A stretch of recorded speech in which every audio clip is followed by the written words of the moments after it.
bienvenue dans la célèbre émission des microdictées. Cher professeur Pivot, quelle est la leçon du jour ? Il faut savoir réaliser l'accord du sujet et du verbe, chers auditeurs. Très bien, pourriez-vous nous en dire un peu plus ? Le verbe s'accorde toujours avec le sujet. Vous en êtes sûr ? Oui, et ceci quelle que soit la position du sujet dans la phrase. Extraordinaire ! Et comment fait-on pour trouver le sujet de ce verbe ? Il suffit de savoir qui réalise l'action du verbe, en posant la question « qui est-ce qui ?» ou encore tout simplement « qui ?» J'en reste sans voix. Auriez-vous un exemple pour éclairer nos auditeurs ? Prenons la phrase suivante. Pascal raconte une histoire. Dans cette phrase, le verbe est « raconte », conjugué au présent de l'indicatif. Tout à fait d'accord. Et qui raconte cette histoire ? Eh bien, c'est Pascal. Excellent. Eh bien, raconte s'accorde avec Pascal, qui était la troisième personne du singulier. À la troisième personne du singulier, la terminaison du verbe raconter au présent de l'indicatif est « e ». Stupéfiant. Alors, si je dis Marie et Pascal racontent une histoire, cette fois-ci, le sujet est Marie et Pascal. Tout à fait. Et comme ils sont plusieurs à raconter cette histoire, alors on met ENT comme terminaison au verbe. Prenons un exemple différent pour bien comprendre. Ainsi, dans la question « Regardes-tu la télé ?» dans cette phrase interrogative, le sujet du verbe est « tu ». En effet, qui est-ce qui regarde la télé ? C'est tu. Tu.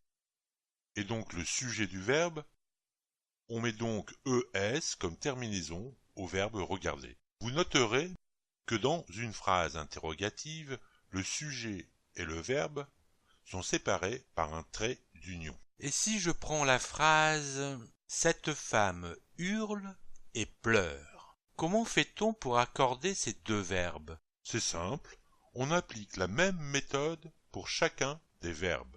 Qui est-ce qui hurle ? C'est cette femme. Et de la même manière, qui est-ce qui pleure ? C'est également cette femme. Les deux verbes ont donc le même sujet, et ce sujet est à la troisième personne du singulier.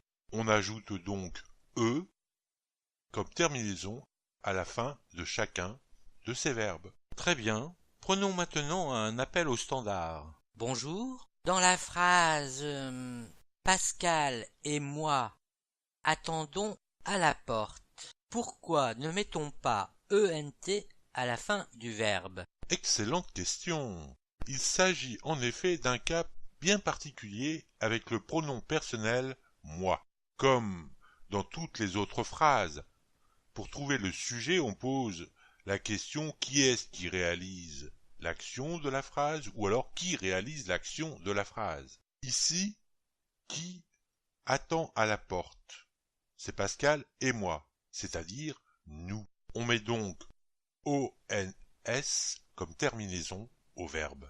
De la même manière, dans la phrase « Pascal et toi attendez à la porte », là encore, il s'agit d'un cas particulier, mais cette fois-ci avec le pronom personnel « toi ». Qui est-ce qui attend à la porte ? Il s'agit de Pascal et toi, c'est-à-dire vous. Donc, cette fois-ci, on met EZ comme terminaison au verbe attendre. Très bien.